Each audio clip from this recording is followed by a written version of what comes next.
Tempo comum, 13ª semana, quarta-feira. Tema 6. A oportunidade perdida. Pontos a meditar. 1. O Senhor apresenta-se por vezes de maneira diferente de como esperávamos. 2. Desprendimento para vermos Jesus e para cumprirmos a sua vontade quando não coincide com a nossa. 3. Olhar com fé para circunstâncias desfavoráveis e descobrir nelas a presença do Senhor. Pelo sinal da Santíssima Cruz, livrai-nos Deus nosso Senhor dos nossos inimigos. Em nome do Pai, do Filho e do Espírito Santo. Amém. Meu Senhor e meu Deus, creio firmemente que estás aqui, que me vês, que me ouves. Adoro-te com profunda reverência. Peço-te perdão dos meus pecados e graça para fazer com fruto este tempo de oração. Minha Mãe Imaculada, São José, meu Pai e Senhor, meu anjo da guarda, intercedei por mim.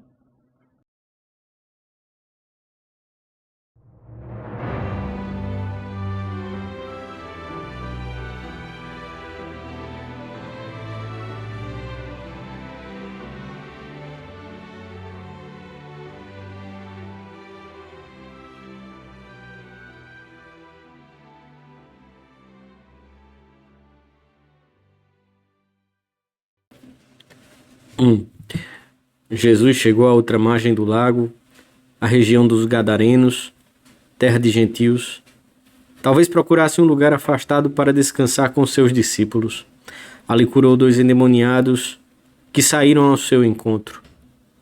Perto do lugar pastava uma vara de porcos.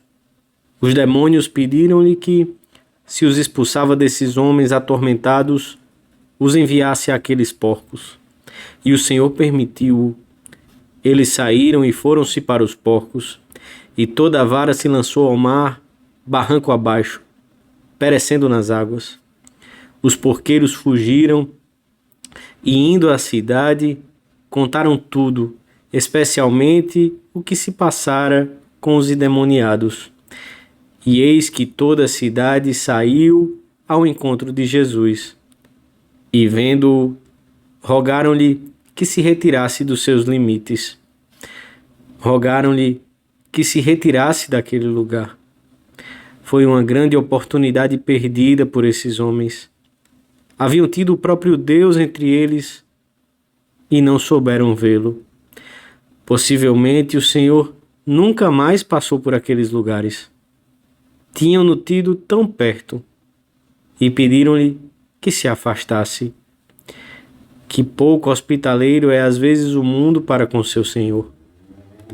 Com frequência, para muitos, o que conta são os bens materiais, e não é difícil ver como se tenta construir uma sociedade em que o Senhor não esteja presente. Não lhe deixam lugar. Como se Deus não merecesse nenhum interesse no âmbito dos desígnios operativos e associativos do homem. Exclui-se aquele que dá sentido a tudo. O Senhor ilumina a alegria e o sofrimento, a vida e a morte, o trabalho. E sem Ele, nada vale a pena. Exclusão de Deus, ruptura com Deus, desobediência a Deus. É isto que tem sido, ao longo de toda a história humana, e continua a ser, sob formas diversas, o pecado que pode chegar até a negação de Deus e da sua existência. É o fenômeno chamado ateísmo. No fundo de muitas atitudes que rejeitam ou excluem a verdade sobrenatural, encontra-se um radical materialismo prático que impede de ver a ação de Deus naquilo que nos rodeia. Nós dizemos a Jesus que queremos colocá-lo no cume de todas as tarefas humanas, mediante um trabalho profissional consciencioso, que queremos a sua presença na nossa vida, na família, uma presença que dê sentido ao que somos e ao que possuímos, à nossa inteligência, ao nosso coração, à amizade, aos amores limpos e nobres de cada um. Dizemos-lhe que queremos permanecer vigilantes como a sentinela, para dar-lhe entrada na nossa alma mesmo que se apresente de uma maneira inesperada.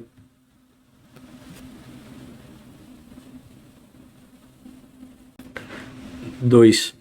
Aqueles gentios, apesar do milagre relatado pelos porqueiros e de verem livres e sãos os dois endemoniados, não quiseram receber Jesus. Quantos bens não teriam recebido em suas casas e, sobretudo, nas suas almas? Mas estavam cegos para os bens espirituais. O mesmo acontece muito nos nossos dias. Têm os seus projetos para serem felizes e frequentemente olham para Deus simplesmente como alguém que os ajudará a realizá-los. O verdadeiro estado de coisas é completamente ao contrário. Deus tem os seus planos para a nossa felicidade e está à espera de que o ajudemos a Ele a realizá-los. E que fique claro que nós não podemos melhorar os planos de Deus. Alguns cristãos, por estarem excessivamente apegados às suas ideias e caprichos, dizem a Jesus que se retire das suas vidas, justamente quando estava mais perto e quando mais precisavam dele, numa doença, numa contrariedade. Quando perdem os bens materiais que provavelmente era necessário que perdessem para receberem um bem supremo, que vem, muitas vezes, por caminhos diferentes dos que eles desejavam. Talvez o esperasse no triunfo e apresenta-se no fracasso ou na ruína. Não no fracasso produzido pela indolência, pela precipitação ou pela imprudência, mas no fracasso que chega quando, no nosso entender, nós tínhamos servido de todos os meios humanos e sobrenaturais possíveis para acertar. Com que frequência a lógica de Deus não coincide com a lógica dos homens? É o momento de abraçar a vontade divina. Tu o queres, Senhor? Eu também o quero. Quantas vezes, diante de contratempos que nem nos passavam pela cabeça, não teremos feito nossa essa oração, de 1000 modos repetida? Já se disse que o plano de Deus é de uma só peça, isto é, que não existem peças soltas e sem sentido. Tudo que nos parece contraditório e inexplicável enquadra-se no plano divino, ainda que só venhamos a sabê-lo mais tarde ou na outra vida.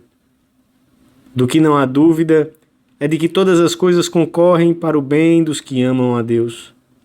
Mas, para o descobrirmos pessoalmente, para descobrirmos a vontade de Deus em todos os acontecimentos da vida, incluídos os menos gratos, para seguirmos Cristo de perto em todas as circunstâncias, temos que estar seriamente desprendidos de nós mesmos, dos dons da inteligência, da saúde, da honra, das ambições nobres, dos triunfos, dos êxitos.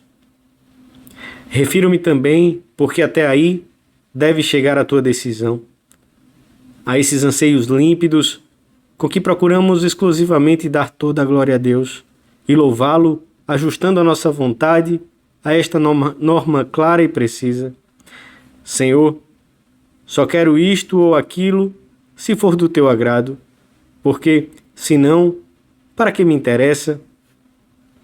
Assestamos, assim, um golpe mortal no egoísmo e na vaidade, que serpenteiam por todas as consciências e, ao mesmo tempo, alcançamos a verdadeira paz na nossa alma, com um desprendimento que acaba na posse de Deus, cada vez mais íntima e mais intensa. É necessário purificar o coração dos amores desordenados, do amor próprio desordenado, do excessivo apego aos bens que se possuem ou que se desejaria possuir, das ideias e opiniões próprias, dos projetos que se fez acerca da própria felicidade, para confiar mais no nosso Pai Deus. Então poderemos ver claramente e interpretar acertadamente todos os acontecimentos, descobrindo sempre por detrás deles a presença amável de Jesus.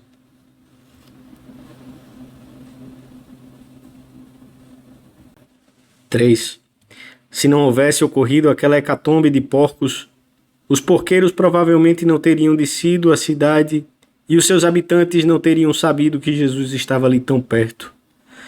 Se a mulher que encontrou o Mestre em Cafarnaum não tivesse estado doente durante tantos anos e não tivesse gasto todos os seus haveres com os médicos, não se teria aproximado de Jesus para tocar-lhe a fímbria do manto e nunca teria ouvido aquelas palavras consoladoras, as mais importantes da sua vida, que bem valeram todos os sofrimentos e os gastos inúteis. O que nos parece um mal, talvez não o seja tanto. Somente o pecado é um mal absoluto e dele, com amor, com humildade e contrição, pode-se tirar o saborosíssimo fruto de um novo encontro com Cristo, em que a alma rejuvenesce. Por trás dos males, doença, cansaço, dor, ruína, encontramos sempre Jesus que nos sorri e nos estende a mão para nos ajudar a superar essas situações e a crescer interiormente. Os males desta vida são um contínuo apelo ao nosso coração que nos diz: o Mestre está aqui e chama-te. Mas se estamos aqui mais apegados aos nossos projetos, à saúde, à vida, do que à vontade de Deus, a princípio por vezes misteriosa e incompreensível, só veremos na desgraça a perda de um bem relativo e parcial que talvez tenhamos convertido em absoluto e definitivo.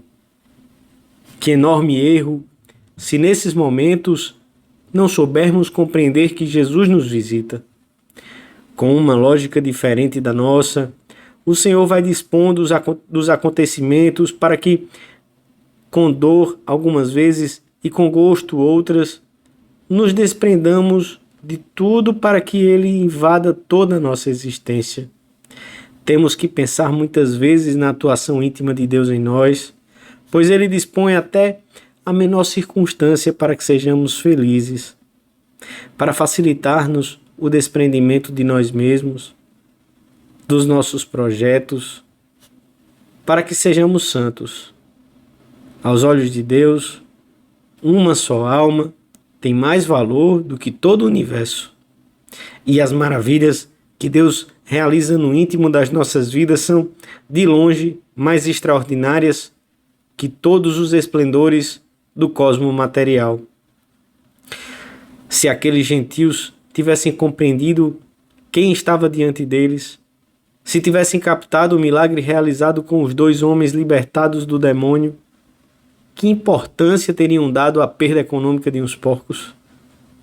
Teriam rendido graças a Deus por ela, teriam convidado Jesus para suas casas e organizado uma festa, porque o Mestre estava com eles e porque tinham recuperado 2 homens. Se olharmos com fé para as pequenas ou grandes desgraças da vida, acabaremos sempre por dar graças por elas, pela doença inesperada quando tínhamos tanto que fazer, pela humilhação que sofremos vinda de quem menos esperávamos, pela perda do emprego quando parecia que tínhamos conquistado a confiança dos diretores. Obrigado, Senhor, diremos na intimidade do nosso coração, porque te apresentaste, ainda que tenha sido por onde menos te esperava. Peçamos à Virgem, que experimentou tantos contratempos, aflições e dores, que nos ensine a não perder essas oportunidades de encontrar Jesus no meio das circunstâncias humanamente mais desfavoráveis. Dou-te graças, meu Deus, pelos bons propósitos, afetos e inspirações que me comunicaste nesta meditação. Peço-te ajuda para os pôr em prática. Minha Mãe Imaculada, São José, meu Pai e Senhor, meu anjo da guarda, intercedei por mim.